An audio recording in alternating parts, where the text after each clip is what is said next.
आज mother's day है। निस्संदेह ये सभ्यता पश्चिम से आई।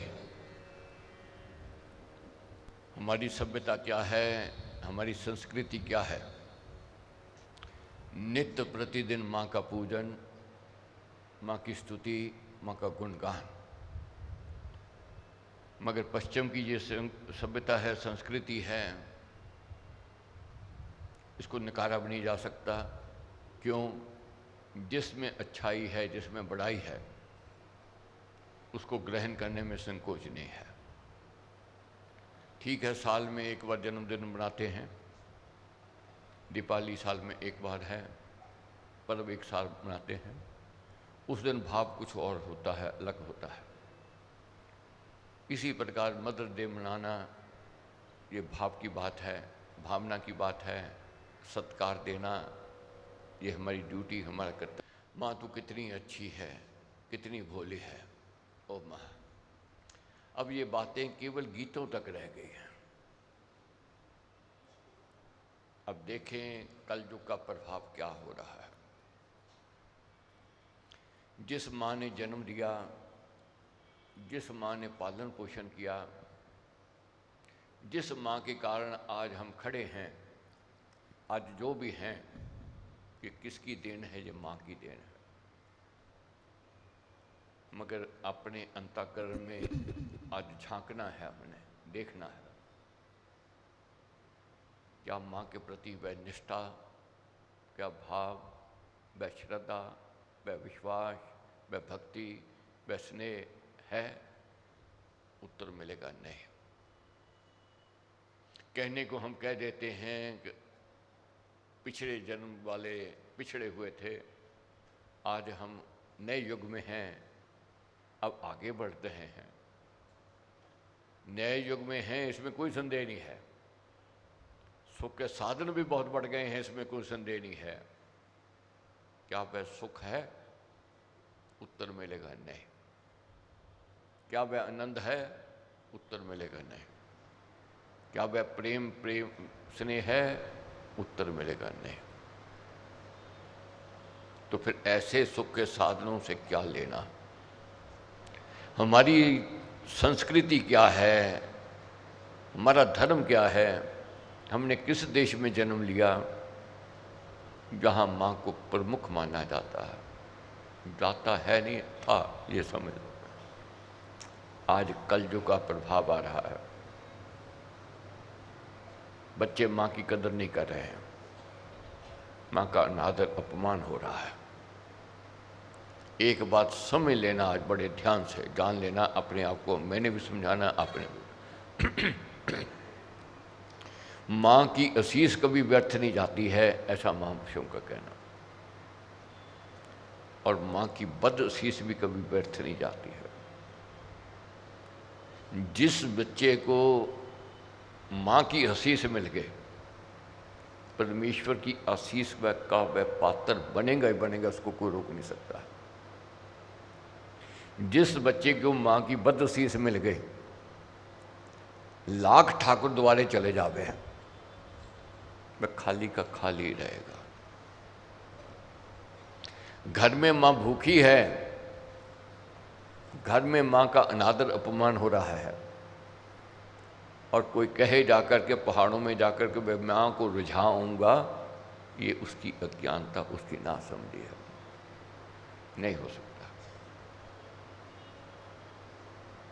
घर में लड़ता रहे और माँ को रिझाने जावे, घर में माँ का अपमान अनादर होवे, क्या वह मालिक जानता नहीं है? वह परमेश्वर जानता नहीं है?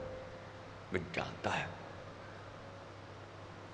एक माँ की करुणा, माँ की दया, माँ की उदारता, माँ का स्नेह, माँ का प्रेम, इसका कभी ध्यान से चिंतन करो, फिर पता चलता है कि माँ की कुर्बानी क्या है।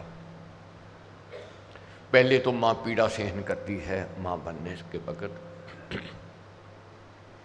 वह दर्द को सहन करती है, और बाल को जन्म देती है, पीड़ा सह कर जन्म देती है। और जब बाल को जन्म देती है, माँ बाल की पीड़ा नहीं देख सकती, और जब बाल को देखती है अपनी पीड़ा को भूल जाती है। अपनी पीड़ा भूल जाएगी जब माँ जन्म देती है बच्चे को, अपनी पीड़ा भूल जाएगी। बच्चा रोता है, बिलखता है, माँ पहले रोती है, बिलखती है, बच्चे को चुप कराती है और हंसाने का जतन करती है। एक मुस्कान भी बच्चे की जब देख लेती है, माँ की थकान दूर हो जाती है। रात भर चाहे जाग रही है बच्चे के लिए, मगर एक मुस्कान देख ले वे, उसकी तकलीफ, उसकी दर्द, उसकी पीड़ा, उसकी थकान दूर हो जाती है। यह है माँ की ममता। माँ की ममता क्या है? सोती है मगर ध्यान अपने बाल के साथ है, बच्चे के है। बच्चा पेशाब करे, बिस्तर गीला होवे, बच्चे को सूखे में ला देगी, सुलावेगी, खुद गीले में। एक माँ ही है जिसको घृणा नहीं होती बाल के पेशाब पर या मल पर, उसको घृणा नहीं होती है। कोई ऐसा प्राणी नहीं है दूसरा कर सके, नहीं कर सकता है। केवल माँ की ममता माँ ही कर सकती है। और माँ जो है प्रथम गुरु मानी गई है। माँ ही शिक्षा देती है, माँ ही परवरिश करती है, माँ ही होनहार बनाती है। मंदालसा बड़े फक्र से कहती थी कि जो मेरी कोख से जन्म लेवेगा फिर उसको संसार में दोबारा जन्म नहीं मिलेगा, मोक्ष की प्राप्ति करेगा। ऐसे संस्कार देते थे और दिए। मगर एक छोटा लड़का था, पति के कहने पर उसको वैराग का बाना नहीं पहनाया, मगर सोच रही यही कहीं कुपथ की ओर ना चले जाए। वही हुआ। लड़का जब जवान हुआ, माँ बाप का साया उठ गया, बच्चा कुपथ की ओर चला गया। मगर जाते समय भी माँ ज्ञान दे गई बच्चे को, कहीं भंवर में फंस जावे, ये तेरे को मैं उपदेश देती हूँ, इसका मनन करना, इसका चिंतन करना, तुम इस विपदा से पार हो जाओगे। देखो माँ को ये भी ध्यान रहता है मैं संसार से विदा हो जाऊंगी, पीछे भी माँ बच्चे के दर्द को, पीड़ा को नहीं देख सकती। वही हुआ, कुसंग में फंस गया, मगर माँ की उपदेश का मनन किया और विपदा से निकल आया। ध्रुव जी की कथा पढ़ी है आपने। सुतेली माँ ने धटकारा, अपमान किया और घर से निकाल दिया। ध्रुव रोते रोते माँ के पास आए। माँ की ममता, माँ की दया, माँ की उदारता, माँ ने उसको प्रेरणा दी है।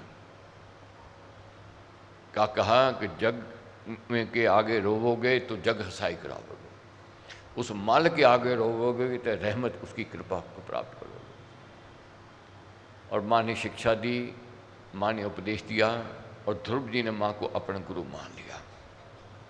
और ध्रुव जी ने अपनी माँ को गुरु माना।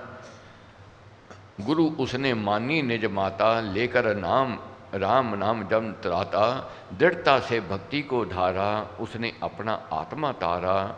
मानव बहुत मुक्ति पथ डाले, ध्रुव ने बहु पतित संभाले, जग में भक्ति नाद गुजाया, सब जन में हरि नाम बसाया। एक माँ के आशीर्वाद से, माँ की प्रेरणा से, और ध्रुव जी का नाम आज संसार में है। इसलिए जो माँ की कदर करता है, माँ की इज्जत करता है, माँ का सम्मान करता है, उसको जग में मान सम्मान मिलेगा ही मिलेगा। आज स्थिति क्या है? माँ बाप वृद्ध हो रहे हैं और वृद्ध आश्रम में बच्चे भेज रहे हैं। वृद्ध आश्रम में जिन माँ बाप ने कुर्बानी दी, बच्चों के लिए भूखे रहे, सुख का त्याग किया, भोग का त्याग किया, मगर आज बच्चे उनको रखने के लिए तैयार नहीं है। ये उनकी नासमझी है, मैं समझता हूँ, अज्ञानता है, और उनकी बदकिस्मती मैं ये कहूँगा, बदकिस्मती ये कहूँगा। आज खुश हो रहे हैं माँ बाप को वृद्ध आश्रम भेज करके, कल तैयारी कर लो, आपकी भी बारी है, आपकी जगह भी वही है, बच्चे वहीं भेजेंगे।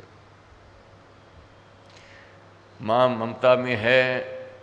आज युग क्या है, जब तक माँ पर्स खुला छोड़ रही है, मुंह बंद रखती है, तो बच्चे हम कहते हैं माँ अच्छी है। जिस दिन माँ पर्स बंद कर देवे, पूछना आरम्भ कर दे, वही माँ बुरी हो गई, बुरी लगने लग जाएगी। मगर ये समझना है, माँ हित की बात करती है, माँ हित की चोट लगाती है। माँ खुद उतारना दे दे बेटी, मगर उसके बच्चे को कोई छेड़ दे, कोई कह दे, कोई तीखा वचन भी बोल दे, माँ शेरनी से भी अधिक भयंकर हो जाती है, शेरनी से भी अधिक नोचने को आवेगी। माँ की ममता ये है, माँ की करुणा ये है। और माँ आज कलयुग के कारण अनादर अपमान की ओर जा रही है। यही कारण है आज सुख का अभाव हो रहा है। सुख के साधन तो हैं, नए युग में तो हैं, मगर सुख नहीं है, सुख का अभाव है। क्यों अभाव है? माँ का आशीष नहीं मिल रहा है, माँ का आशीष चाहिए। जिसको माँ का आशीष मिल गया वही शहंशाह है। तो महाराज ने अपने प्रवचनों में कहा, हम लोग परमेश्वर की आराधना कहाँ तक सीमित रखते हैं कि फूल ले गए, फल ले गए, पत्थर ले गए, जल ले गए ठाकुर को रिझाने के लिए, और पुष्प लेके गए, किसी के बगीचे के चुरा कर ले गए। परमेश्वर के यहाँ गए, आराधना तो की, यज्ञ तो किए, मगर कर्म वह अच्छे नहीं, व्यवहार अच्छा नहीं, स्वभाव अच्छा नहीं, तो वह परमेश्वर को धोखा क्या, अपने आप को भी धोखा दे रहा है। तो इसलिए महाराज का कहना है, कोई भाई से लड़ा, माँ से लड़ा, बाप से लड़ा और ठाकुर द्वारे फूल ले गया, तो ये समझे कि मैं ठाकुर को प्रसन्न कर आया हूँ, ये उसकी अज्ञानता है, ना समझी है। अपने कर्मों से भगवान को पूजने से ही सच्ची भक्ति होती है, अपने कर्मों से पूजना है। इसीलिए महाराज ने कहा है, राम जाप है सरल समाधि, हरि सब आदि व्याधि उपाधि, रिद्धि सिद्धि और नव निदान, दाता राम है सब सुख का। ये सरल समाधि कही है, चलते फिरते, उठते बैठते, सोते जागते अपने कर्तव्य जो करता है उसको रिद्धि सिद्धियां प्राप्त हो जाती हैं। कौशिक मुनि रिद्धि सिद्धियों की लालसा के लिए बहुत तपस्या साधना कर रहे थे। वनों में रहते, तपस्या करते, तो जिस वृक्ष के नीचे बैठे तप कर रहे थे, उस वृक्ष के ऊपर एक पक्षी की जोड़ी बैठी थी, उनमें से एक ने बीट गिरा दी। जब बीट गिरा दी तो बीट कहाँ गिरी? कौशिक मुनि के केस पर। बाल खराब हो गए, हाथ लगाया, हाथ गंदा हो गया, क्रोध में आ गए। क्रोध में आगे घूरने लगे तो क्या हुआ? वह पक्षी की जोड़ी तड़फड़ाते हुए उन्होंने प्राण त्याग दिया। जब प्राण त्याग दिए तो कौशिक मुनि बहुत प्रसन्न हो गए कि मेरे अंदर रिद्धि सिद्धियां आ गई, मैं अब किसी को घूरूं उसके प्राण हर सकता हूं। तभी दिव्य वाणी हुई, हे कौशिक मुनि, तू ओंकार में मत आ। कुछ चाहते हो, सीखना चाहते हो, कुछ बनना चाहते हो तो काशी चले जाओ। लालसा थी, चाहना थी, काशी चले गए। काशी गए, देवी ने आने में देर लगा दी, क्रोध में आ गए, कहने लगे तुम जानते नहीं कितने बड़े संत आए, तूने अपमान किया, मैं क्या कर सकता हूँ तू नहीं जानती। उस देवी ने क्या किया? महाराज मेरे को पक्षी मत समझो। जब ये बात सुनी कौशिक मुनि ने, शांत हो गए, ठंडे हो गए कि मेरे मन की बात ये कैसे जान गई। पूछा कि मेरे मन की बात तूने कैसे जानी, ये विद्या कहाँ से सीखी? तब उसने कहा मिथिला चले जाओ। मिथिला चले जाओ। कहाँ जाओ? ब्यास जी हैं हड्डियों के व्यापारी, उनके पास जाओ सीखो।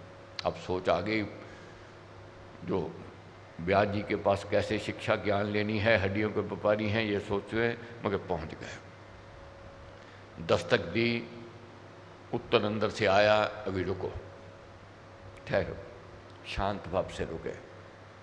जब आए व्यास जी तब उन्होंने पहले क्षमा मांगी, फिर कौशिक मुनि जी ने प्रार्थना की। अब शांत भाव थे कि किसी के मन की बात कैसे जाननी जा सकती है, ये रिद्धि सिद्धियां कैसे आती हैं, ये मैं ज्ञान की प्राप्ति के लिए आया। तब व्यास जी ने क्या कहा, व्यास जी ने समझा, बोला व्यास सुनो मुनि मेरी, कर्म कथा जो है जो हो रुचि तेरी, कर्म धर्म मैंने है जाना, पूजन जननी जनक बखाना। मैंने कोई तप नहीं किया, मैंने कोई घर बार नहीं छोड़ा, मैं वनों में नहीं जाता, मैं अपनी कर्तव्य कर्म को कर रहा हूँ, अपनी ड्यूटी निभा रहा हूँ। मेरे माँ बाप वृद्ध हैं, मैं उनकी सेवा, उनकी दुआ दारू करता हूँ। और है मम वृद्ध पिता सुमाता, उन्हें सेव कर हूँ सुख पाता, उनको कष्ट न होने देता, मैं संभार सार हूँ लेता, स्नान आदि मैं सभी कराऊं, उन्हें खिलाकर पीछे खाऊं। मूर्तिमान देव है मेरे, पूजूं उनको साज सवेरे। मूर्तिमान देव है मेरे, उनको पूजूं साँझ सवेरे। वे मेरे मूर्तिमान परमेश्वर है, वे ठाकुर हैं, मैं सांझ सवेरे उनका पूजन करता हूँ। कैसे पूजन करता हूँ? सेवा करके। ये नहीं आरती लेकर के मैं आरती उतारता। सेवा श्रेष्ठ कही है। जो माँ बाप की सेवा करता है वहाँ सुख का अभाव नहीं हो सकता है। जो माँ बाप की सेवा नहीं करता है वहाँ सुख नहीं आवेगा, वहाँ दुख ही दुख आवेगा, वहाँ खुशहाली नहीं आ सकती है। अब देखो पश्चिम की ओर देखते हैं, कौन सुखी दिखाई देता है? आप देखते हो कि ठीक है पश्चिम में ये बातें हैं, ये बात बहुत खुशहाली है, मगर देखो उनका पारिवारिक जीवन कैसा। पारिवारिक जीवन अगर सुखदायक नहीं है तो वह सुख कैसा। अब हम भी उस ओर बढ़ते जा रहे हैं, इसी पर लिए पारिवारिक सुख हमारे हाथ से छीनता जा रहा है, दूर होता जा रहा है। मगर व्यास जी ने क्या समझाया? मैंने सब कुछ मन धन काया, उनके पैरों पर ही चढ़ाया। मैंने सब कुछ धन मन और काया सब कुछ मैंने अपने माँ के चरणों में सब कुछ निछावर कर दिया। आज स्थिति क्या आ गई है? माँ बाप के गले में अंगूठा देते हैं बच्चे कि जमीन जायदाद मेरे नाम लिख दो। माँ बाप भोले भाले हैं, करुणा में आ जाते हैं, बच्चे की पीड़ा को दर्द को सहन नहीं कर सकते, नाम में लिख देते हैं।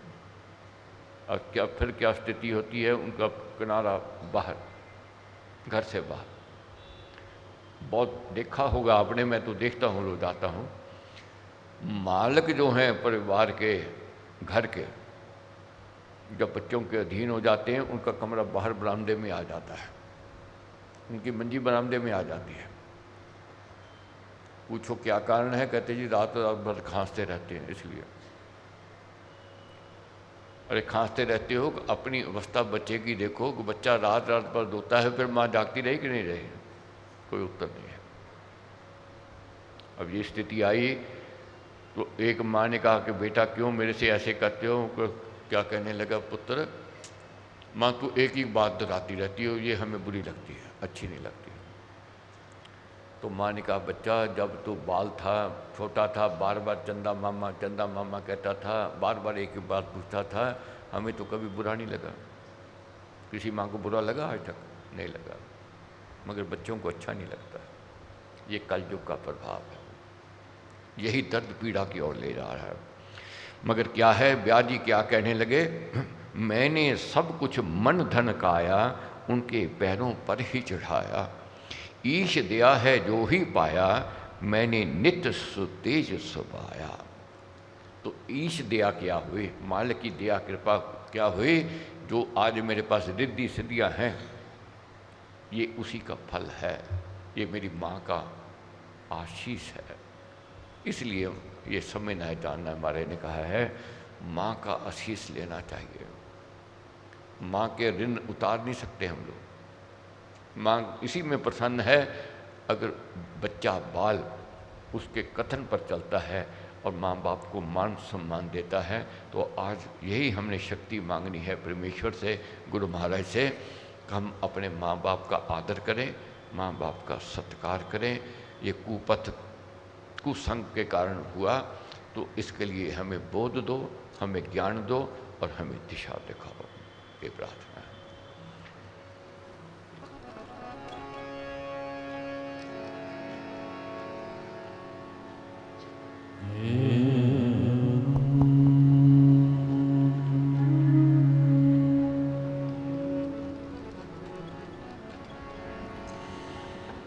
तू है जननी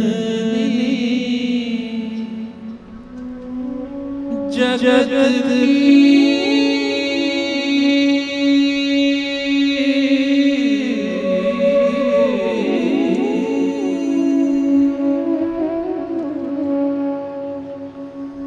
तू है जननी जगत की।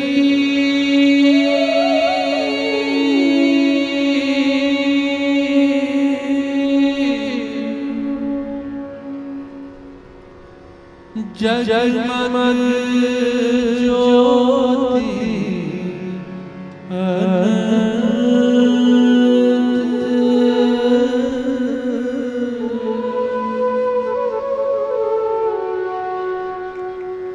तेरे सागर प्रेम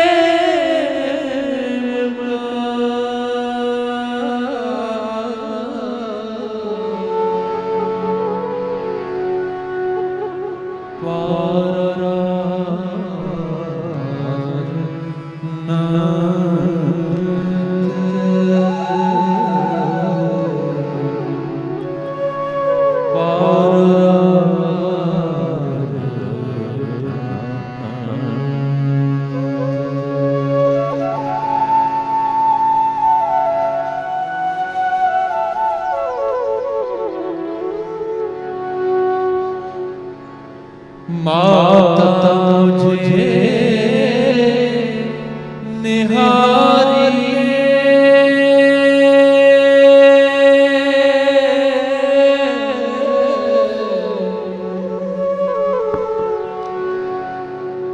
माता मुझे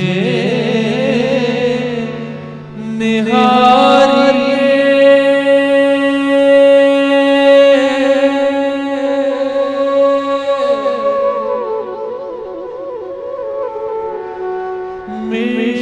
प्रेम के संग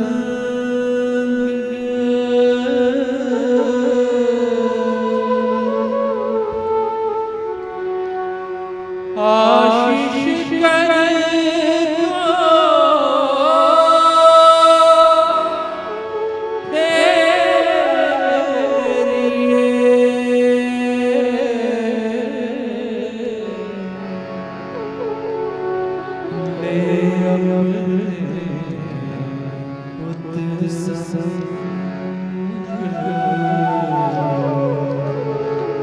अपनी अपनी माँ के चरणों का ध्यान करते हुए माँ को नमन, माँ को प्रणाम, माँ से आशीष की कामना, याचना, प्रार्थना करनी है।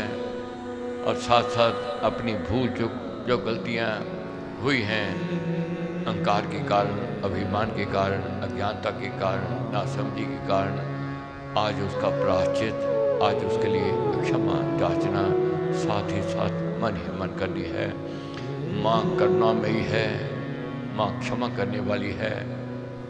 कितना भी बाल से रूठ जावे, मगर जब बाल रोता बिलखता हुआ माँ के पास आता है, माँ जाती है, उस अनादर को, उस अपमान को, उस रूठ को वह अपनी करुणा, अपनी दया, अपनी क्षमा, अपनी उदारता को देखती है। इसी प्रकार वह परमेश्वर या वह मालिक माँ जननी कही गई है, जिसकी हम सब औलाद हैं। बहुत बार अज्ञानता में हम उसका भी अपमान, उसका भी अनादर कर देते हैं। तो आज मालिक से यही कहना है कि हमें बोध दो, हमें ज्ञान दो, और अपनी अपनी माँ के चरणों का ध्यान करते हुए उनको नमन, उनको प्रणाम बड़े भाव से करना है और मन से करना है। तेरा प्रेम बसे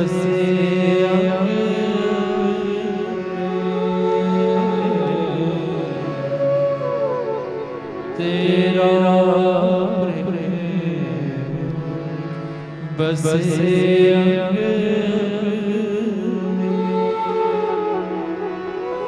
तेरा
महाराज का कथन है, कहना है कि माँ बाप अच्छे बेटे से बहुत प्रसन्न होते हैं। जो अच्छे बच्चे होते हैं माँ बाप प्रसन्न हो जाते हैं उनसे। यदि वह निकम्मा हो तो पिता को अंतिम समय तक सुख की नींद नहीं आती है। ऐसे ही समझो राम के समीप सेवा भाव और सत्य कर्म वाला ही उसका अच्छा भक्त है। जो आस्तिक भाव से आराधन करते हैं, राम का आशीर्वाद उनके अंतःकरण में बसता है। यही भगवान का पूजन है। इसी से मानव मंडल सुधरता है। और ये भगवान का पूजन आपके सम्मुख शास्त्र अनुसार पूजन बताया है। तो इसलिए महाराज ने कहा है, माया के कारण संसार काला कीचड़ है और कीचड़ से परे रहना ही अच्छा है। माया के कारण ये संसार काला कीचड़ है, इस कीचड़ से बचना है, निकलना है। पारिवारिक और सामाजिक जीवन को जितना आगे बढ़ाया जा सके, इसी से राम का आशीर्वाद प्राप्त होता है। जितना पारिवारिक जीवन हमारा अच्छा होगा, उतनी ही माल की रहमत, उसकी कृपा होगी। इसलिए पारिवारिक जीवन को हमने साधना है, सुधारना है। 40 के यज्ञ में ये नहीं कथा कहानियाँ हम पढ़ते हैं, इसका चिंतन हम करते हैं कि अपना जीवन पारिवारिक कैसा बना सकें। जीने की कला सीखनी है। जिस दिन ये कला सीख गए, उसी दिन जीवन हमारा सुखमय हो जाएगा। इसके लिए मैंने जरूर कहना है कि किसी कारण नहीं आ सके, कोई बड़ी बात नहीं है। जहाँ से जाको वहीं से सवेरा। अब कुछ दिन रह गए हैं तो 11 दिन का आप अनुष्ठान कर सकते हो, या 14 दिन का, बस 3 दिन है हमारे पास, है 2 हफ्ते हैं। तो आग करके देखो, महाराज के उपदेशों का मनन चिंतन करके देखो कि जागृति पैदा होगी। कुछ बनने की, कुछ करने की लटक आवेगी, ये सोच आवेगी कि मैंने कुछ बनना है और मैंने करना है। इसलिए महाराज ने कहा है, जिसका पारिवारिक जीवन सद गया, वह मालिक की रहमत, उसकी कृपा का पात्र बन गया। इसलिए उसकी कृपा का पात्र बनना है। महाराज कहते हैं ये समाज का बड़ा सौभाग्य होता है जब उसमें सेवकों की संख्या अधिक हो। अभिमान के सर्व को कुचलने का ये बड़ा साधन है। साधक विनम्र पूर्वक सेवा करे, मातृभाव ग्लानि को जीतने के लिए होता है। जब बच्चा गोद में होता है और लघु शंका कर देता है तो माता को ग्लानि नहीं होती है। एक माँ ही है जिसको ग्लानि नहीं होती, नहीं दूसरे को ग्लानि हो जाती है। तो ऐसा भाव जगाना है, ये सेवा से जागृत होता है, सेवा करनी है। एक बात कहूँगा मैं महापुरुषों की जो सुनी है, अगर कोई दुख है, जो कष्ट है, उसका निवारण सबसे शीघ्र सरल, कहीं भी सेवा ले लो, गुरु घर की सेवा ले लो, कहीं जाओ, मैं ये नहीं कहूँ यही कहूँ, जहाँ भी लगता है सेवा ले लो। जब सेवा स्वीकार हो गई, सेवा में सुख और संपद है। तो इसलिए महाराज ने कहा है कि सेवा भक्तां दे कारज आप खलोता। वह फिर अपने भक्तों के लिए खुद खड़ा होता है, खुद आता है। ये केवल भजन की ही वाक्य नहीं है, ये वास्तविक सत्य महाराज कहते हैं। भगवान स्वयं भी कहते हैं, मैं आता हूँ, मैं देवों और मनुष्य द्वारा बोलता हूँ। भक्ति धर्म में भगवान भक्त की भावना अनुसार फल देते हैं। ये फल तभी मिलता है जैसे उसका कोई भाव हो गया। तो इसलिए इन दोनों हमने अपने भाव को जगाना है, अपनी ड्यूटी को, अपने कर्तव्य को समझना है। जो अच्छा लगा हो, मीठा लगा हो, ये मेरे गुरु महाराज की कृपा, उनके आशीर्वाद का है। जो अच्छा नहीं लगा हो, वह मेरी अज्ञानता, मेरी नासमझी का है, आपने यहीं छोड़ देना है। तो मैंने आपको फिर याद कराना है, मैंने भी दोहराते रहना है। तो महाराज की बात को, किसी को राम नाम रूपी अगर आपने दीपक दे दिया, ये एक ऐसी अनमोल खजाना है, रतन है, इस लोक में भी और दूसरे लोक में भी काम आने वाला है। इसलिए ये दौलत को जरूर बांटो। ये बांटने से कम नहीं होगी, ये बढ़ेगी बढ़ेगी।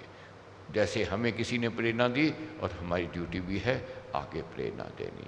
भगवत कृपा, गुरु महाराज का आशीर्वाद।